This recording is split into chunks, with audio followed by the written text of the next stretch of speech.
So the inspiration for this set for tonight started a few years ago in Dundee.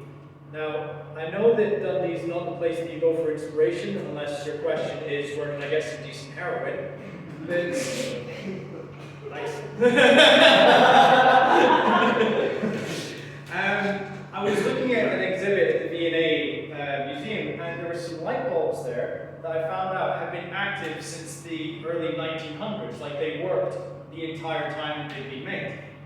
And at some point during the century, all the light bulb companies got together and said, well lads, we've done some fantastic things, haven't we? Our light bulbs work, and the people who buy them never have to worry about them breaking. Isn't that wonderful? Isn't it wonderful? Yeah, I thought so too. Yes, well, you're wrong! They work too well! We can't sell a product twice if it doesn't fucking break! I thought we wanted to satisfy customers. Oh, Jimmy, you dumb little shit. We don't want to satisfy customers. We want money! We can't sell it twice if it doesn't break. Listen, we want people satisfied for long enough that they are not going to complain, but we don't want them so satisfied that we can't keep them on the hook. You're beginning to sound like a drug dealer, Sam. How do you think I became so successful, Jimmy? So, anyone got any ideas? How are we going to solve this problem? And a hand went up at the back of the room. Yes, Jenkins. What if we make light bulbs shit enough that they work for a couple of years, maybe a couple of months, and then they have to be bought again because they break? That's ridiculously evil, Jenkins. I love it! Okay, everyone who wants to make light bulbs shit from now on, say aye. Aye. And those are just historical facts. I'm not actually making any jokes. This is just how the meeting went for a meeting. So that's pretty much, that reenactment introduces the topic that I'm trying to talk about tonight, which is they don't make them like they used to. And it's intentional. Because take phones for example, right? Remember the Nokia? Remember the old Nokia handsets you could drop off a building and destroy someone's house? And nowadays, the phones that we have break if you use the wrong pronouns. Like it's just so, I don't understand. Because we didn't run out of the materials that we made Nokia out of, did we? Was there like a mine somewhere filled with Nocanium that we just emptied out and now we don't have any left? Like, how does it make sense?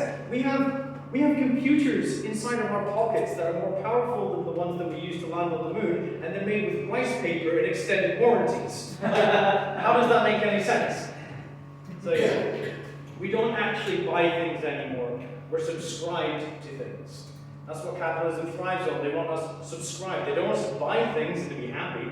They want us to be continually buying things. I have a point here, I just haven't remembered what it is. So, they want to subscribe, and the original subscription was the idea of like the newspaper, you know? You pay for a newspaper every week, and it gets delivered to your house, and that makes sense, because you got a new newspaper every time. If you did subscriptions back then, the way that we do it now with digital subscriptions, what would happen if you stopped paying is that some bastard would come around, steal all the newspapers that you had already bought, and hold them hostage until you paid for them again. I was like, fucking newspapers, you bastard, what are you doing? No, you didn't pay your subscription this month, so you don't get to have them. I already bought them off you though. Yeah, but that doesn't mean you like own them or anything. Imagine being in a world where you bought something and you owned it. And how long do I have left? 1 minute. 1 minute. I'm going to find something funny to say that time. 2 seconds. So, I was thinking about it. Religion is kind of like a subscription. The only problem is that we have no guarantee that the payments that we make will actually get us anything in return. It's a little bit like going up to a wishing well and paying it regularly and just going, oh, this isn't a fucking joke. You can imagine, and I wondered to myself, I was like, can God be blind?